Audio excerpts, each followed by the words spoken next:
صاحب نے سوال کیا ہے، اگر فجر کی فرض نماز پڑھتے پڑھتے زوال کا وقت شروع ہو جائے اور سلام پھیرنے کے بعد پتہ چلے کہ زوال شروع ہوئے 1-2 منٹ ہو چکے ہیں، کیا ایسی صورت میں نماز ہو جائے گی یا پھر نماز لوٹانی ہوگی؟ رہنمائی فرمائے۔ محمد افضل بٹ، کشمیر۔ فجر کی نماز کے بعد زوال شروع نہیں ہوتا، فجر کی نماز کے بعد سورج طلوع ہوتا ہے۔ زوال کا وقت تو ظہر کے وقت میں ہے، ظہر سے پہلے کا جو وقت ہوتا ہے وہ زوال کا وقت ہوتا ہے،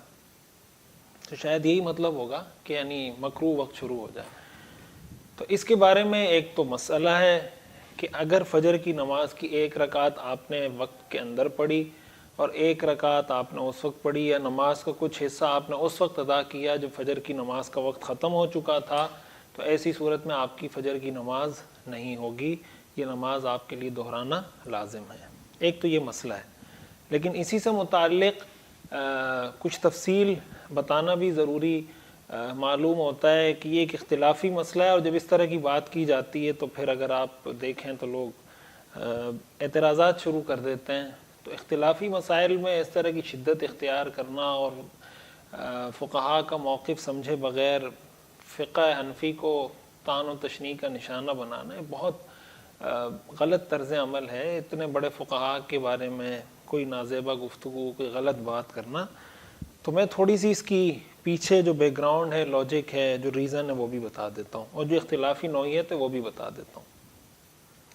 فجر کے وقت آپ نے 1 رکعت وقت کے اندر پڑھی، 1 رکعت اس کے بعد پڑھی۔ اچھا، اس کے بارے میں ایک حدیث ہے، پہلے وہ حدیث میں آپ کو بتا دیتا ہوں تو تاکہ یہ بات اور واضح ہو جائے۔ حدیث شریف میں آتا ہے، صحیح بخاری صحیح مسلم کی حدیث ہے، حضور علیہ الصلاۃ والسلام نے فرمایا، من ادرک من الصبح رکعتا قبل ان تطلع الشمس فقد ادرک الصبح، کہ جس نے صبح کی 1 رکعت طلوع شمس سے پہلے پا لی، فقد ادرک الصبح، اس نے صبح کو پا لیا، یعنی صبح کی نماز کو پا لیا۔ ومن ادرک رکعتا من العصر قبل ان تغرب الشمس فقد ادرک العصر، اور جس نے غروب شمس سے پہلے 1 رکعت پا لی تو اس نے عصر کی نماز پا لی۔ یہ حدیث ہے۔ اس حدیث سے استدلال کرتے ہوئے دیگر فقہائے کرام یہ فرماتے ہیں کہ اس حدیث سے تو بڑا واضح پتہ چلتا ہے کہ اگر فجر کی 1 رکعت بھی طلوع سے پہلے پڑھ لی تو ایسا ہے گویا اس نے پوری نماز طلوع سے پہلے پڑھ لی۔ اسی طرح عصر کی 1 رکعت بھی غروب سے پہلے پڑھ لی تو یہ ایسا ہے گویا اس نے عصر کی پوری نماز وقت کے اندر پڑھی۔ اس لیے اس حدیث کو دیکھا جائے تو اس کا مطلب ہے کہ 1 رکعت بھی اگر مل گئی وقت میں تو اس کی نماز ہو جائے گی۔ یہ موقف ہے فقہائے کرام کا، کچھ فقہائے کرام کا، اور اس حدیث کی بنیاد پر وہ یہ موقف اختیار کرتے ہیں۔ فقہائے حنفیہ فرماتے ہیں کہ قرآن کریم میں آتا ہے ان الصلاۃ کانت علی المؤمنین کتابا موقوتا، کہ نماز اللہ تعالیٰ نے ایک وقت مقرر میں فرض کی ہے۔ اب وقت مقرر کا فائدہ یہی ہوگا، وقت مقرر اسی وقت کہا جائے گا کہ جب اس وقت میں وہ کام کیا جائے تو ہو، اگر اس وقت کے بعد کیا جائے تو نہ ہو، ورنہ وقت مقرر کرنے کا کوئی فائدہ نہیں ہے۔ ٹھیک ہے، اس لیے فقہائے حنفیہ کے نزدیک حقیقی جمع بین الصلاتین بھی جائز نہیں ہے کہ ایک آدمی 2 نمازوں کو ایک نماز کے وقت کے اندر جمع کر لے۔ مثلا ظہر کے وقت کے اندر وہ عصر اور ظہر دونوں پڑھ لے، یا مغرب کے وقت کے اندر وہ مغرب اور عشاء دونوں پڑھ لے۔ اس طرح جمع کرنا جائز نہیں ہے 2 نمازوں کو۔ ہاں، جمع سوری جائز ہے، صورتاً جمع ہو کہ مغرب کی نماز مغرب کے آخری وقت میں پڑھی جائے اور عشاء کی نماز عشاء کے اول وقت میں پڑھی جائے، تو صورتاً جمع ہو جائے گا، حقیقت میں وہ جمع نہیں ہوگا، تاکہ قرآن کی اس آیت پر عمل ہو جائے، ان الصلاۃ کانت علی المؤمنین کتابا موقوتا۔ پہلی بات تو یہ ہے، اس آیت کا تقاضا یہ ہے کہ جب نماز پوری کی پوری وقت میں ہو تو اس کو تو ادا سمجھا جائے، اگر آدھی نماز وقت میں ہو، آدھی نماز وقت کے بعد ہو، اس کو یہ نہ سمجھا جائے کہ اس نے پوری نماز اس وقت میں ادا کی ہے۔ پہلی بات۔ دوسری بات، احادیث کے اندر جو مکروہ اوقات بتائے گئے ہیں 3، طلوع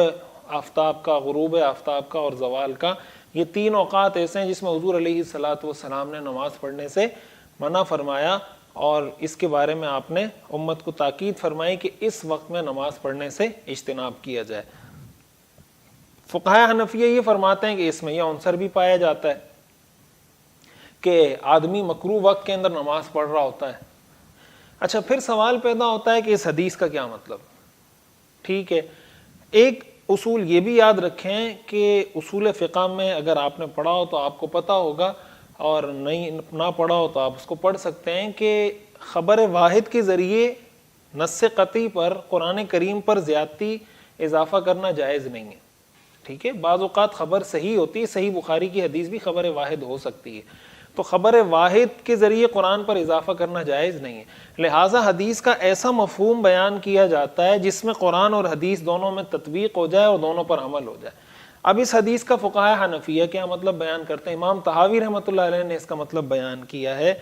کہ یہ جو حضور نے فرمایا من ادرک من الصبح رکعتا قبل ان تطلع الشمس فقد ادرک الصبح, کہ جس نے صبح کی ایک رکعت طلوع شمس سے پہلے پا لی تو اس نے صبح کی نماز پا لی. اس کا مطلب یہ ہے کہ ایک آدمی مسلمان ہوا ایسی حالت میں کہ فجر کی نماز کا وقت ختم ہونے میں اتنی دیر باقی تھی جتنی دیر میں ایک رکعت نماز پڑھی جا سکتی ہے, تو کیا فجر کی یہ نماز اس پر فرض ہو گئی, یا اس پر آنے والی ظہر کی نماز اور آگے آنے والی نمازیں فرض ہوں گی؟ یہ اس پہ فرض نہیں ہے. اسی طرح کسی آدمی نے ایسے وقت میں اسلام قبول کیا کہ عصر کی نماز کا وقت ختم ہونے میں اتنا وقت باقی تھا جس میں ایک رکعت پڑھی جا سکتی ہے, تو کیا ایسے آدمی پر عصر کی نماز فرض ہو گئی, یا آنے والی مغرب اور اس سے آگے آنے والی نمازیں اس پہ فرض ہوں گی؟ تو حضور علیہ الصلوۃ والسلام نے اس حدیث میں یہ ارشاد فرمایا کہ جس کو اتنا وقت مل گیا, یعنی جس نے کسی نماز کا تھوڑا سا حصہ بھی پا لیا, اس کو یہی سمجھا جائے گا کہ اس نے اس وقت کو پا لیا, لہٰذا وہ نماز اس پہ فرض ہو گئی. یہی حکم پھر اس عورت کا, مثال کے طور پر ایک عورت ہے, اس کے مینسس کے ایام تھے, وہ مینسس کا ٹائم اس کا ختم ہو گیا اور اتنا ٹائم رہ گیا کہ ایک فجر کی رکعت پڑھی جا سکتی ہے, اس کا مطلب فجر کی یہ نماز اس پہ لازم ہو گئی. یہی حکم عصر کا ہے. اسی طرح ایک بچہ ایسی حالت میں بالغ ہو گیا, فجر کی نماز کا ایک رکعت کا وقت باقی تھا, ایک رکعت کا وقت یعنی ایک ہی رکعت ہو سکتی تھی اس میں, اور وہ بالغ ہو گیا, تو ایسی صورت میں یہ فجر کی نماز اس پہ فرض ہو گئی. اس طرح کے وہ سارے مسائل جس میں کسی پر اس وقت وہ نماز فرض ہو رہی ہوتی ہے, تو اس حدیث کا یہ مطلب لیا جائے گا. یہ وجہ ہے تاکہ قرآن کریم کی اس آیت پر بھی عمل ہو جائے اور ان احادیث کے اوپر بھی عمل ہو جائے. اچھا, اسی کے ساتھ ایک اصولی بات یہاں یہ بھی ذکر کر دوں کہ اسی حدیث کو سامنے رکھتے ہوئے جس طرح دیگر فقہاء نے یہ رائے اختیار کی ہے, تو فقہاء حنفیہ میں سے بھی بعض متأخرین فقہاء نے اس کی گنجائش دی ہے کہ بھائی اعادہ تو کرنا چاہیے, لیکن اگر کوئی اعادہ نہ کرے, کوئی مجبوری ہو, کوئی ایسی صورت ہو اس کو اعادے کا موقع نہ مل رہا ہو, تو بہرحال کسی حد تک گنجائش اس کو دی جا سکتی ہے کہ اس کی نماز ہو گئی, لیکن فتویٰ فقہ حنفی میں اسی پر ہے کہ اس کو نماز دہرانی پڑے گی. اچھا, اس کے ساتھ ایک بات یہ بھی ذکر کر دوں کہ یہاں پھر ایک اور مسئلہ آتا ہے کہ عصر کی نماز اگر کوئی آدمی اس طرح پڑھ لیتا ہے تو فقہ حنفی کے مطابق اس کی عصر کی نماز ہو جاتی ہے. یعنی فقہ حنفیہ فجر اور عصر کی نماز میں فرق کرتے ہیں کہ عصر کی نماز کی ایک رکعت, 2 رکعتیں آپ نے غروب آفتاب سے پہلے پڑھی, 2 رکعتیں آپ نے غروب آفتاب کے بعد پڑھی, اس دن کی عصر کی نماز, تو آپ کی نماز ہو گئی. تو پھر سوال پیدا ہوتا ہے پھر تو یہ نماز بھی نہیں ہونی چاہیے. اس کے بارے میں عرض یہ ہے کہ ایک تو حدیث شریف میں اس کو نماز قرار دیا گیا ہے. حدیث شریف میں آتا ہے نا تلک صلاۃ المنافق, یہ بھی صحیح بخاری صحیح مسلم کی حدیث ہے کہ یہ منافق کی نماز ہے کہ وہ بیٹھا رہتا ہے, یجلس یرقب الشمس حتی اذا کان بین قرنی الشیطان قام فنقر 4, کہ جب سورج شیطان کے 2 سینگوں کے درمیان آتا ہے تو یہ کھڑا ہوتا ہے اور 4 ٹونگے مار کے اپنی نماز پوری کر لیتا ہے. اس کو حضور نے صلاۃ قرار دیا ہے کہ یہ نماز ہے. ٹھیک ہے, ایک تو اس سے پتہ چلتا ہے یہ یعنی ایسا کرنا چاہیے نہیں کرنا چاہیے, تو سب کا اتفاق ہے کہ اس طریقے سے نماز پڑھنا تو گناہ ہے, حدیث میں منع ہے, ایسے وقت میں نماز نہیں پڑھنی چاہیے. یہ بات ہو رہی ہے کہ ان کیس کسی آدمی کو یہ مسئلہ درپیش ہو گیا, اب کیا صورت اختیار کی جائے گی. تو ایک تو اس حدیث میں اس کو نماز قرار دیا گیا, پہلی بات. دوسری بات, اگر دیکھا جائے فقہی اعتبار سے کہ نماز انسان پر کس وقت میں فرض ہوتی ہے, ٹھیک ہے, اس کا جو وجوب ادا کا سبب ہوتا ہے وہ کون سا وقت ہوتا ہے, تو وجوب ادا کا سبب اس نماز کی ادائیگی سے جو متصل وقت ہوتا ہے وہ اس کا سبب ہوتا ہے. اس کو اگر تھوڑا میں آسان کر کے عام الفاظ میں بیان کر سکوں, مثال کے طور پر ایک آدمی عصر کا وقت داخل ہوا اور ابھی عصر کا وقت باقی ہے کہ اس کا انتقال ہو گیا، یعنی مغرب سے پہلے پہلے اس کا انتقال ہو گیا، تو اب سوال پیدا ہوتا ہے کیا ایسے آدمی پر یہ عصر کی نماز فرض ہوئی یا نہیں ہوئی؟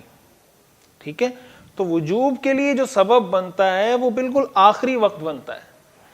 اس وجہ سے کہا جائے گا کہ اس پہ عصر کی نماز فرض نہیں ہوئی تھی، لہٰذا اگر کوئی فدیہ ادا کرنا چاہتا ہے تو اس عصر کی نماز کا فدیہ ادا نہیں کرے گا، اسی طرح فجر، اسی طرح ظہر، اسی طرح باقی نمازیں۔ ہاں اگر کسی نے عصر کا وقت پایا اور پھر عصر کی نماز کا وقت ختم ہو گیا اور اب اس کا انتقال ہوا تو یہ عصر کی نماز اس پر ڈیو ہو گئی۔ اب دیکھیں فجر کی نماز کا جو وقت ہوتا ہے وہ آخر تک کامل وقت ہے۔ کامل وقت ہونے کا مطلب یہ ہے کہ اس کا آخری لمحہ تک کوئی مکروہ وقت نہیں ہے،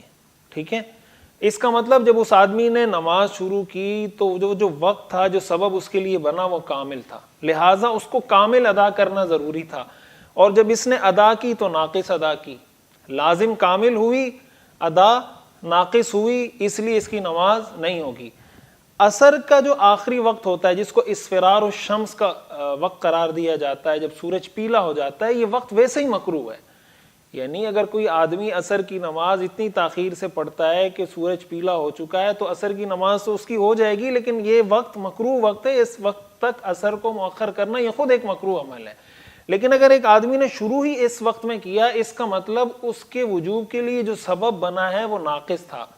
تو اس نے ادا بھی اس طرح کیا کہ ایک رکعت اس وقت میں پڑھ لی، ایک اس وقت میں پڑھ لی، تو ادا بھی ناقص ہوا، واجب بھی ناقص ہوا تھا، اس لیے اس کی نماز ادا ہو گئی۔ فجر کی صورت میں اس کے اوپر واجب کامل ہوا تھا، ادا ناقص ہوا، اس لیے وہ نماز ادا نہیں ہوگی۔ یہ خلاصہ میں نے محض اس لیے ذکر کر دیا تاکہ آپ کے ذہن میں یہ بات رہے کہ فقہ حنفی میں جو یہ بات کی جاتی ہے اس کا سارا پس منظر اور تفصیل کیا ہے۔ خلاصہ کلام میں عرض کر دیتا ہوں کہ فجر کی نماز اگر کسی نے ایک رکعت وقت میں پڑھی، ایک رکعت وقت کے بعد میں پڑھی، تو اس کی یہ نماز نہیں ہوگی، اس کو یہ لوٹانی چاہیے۔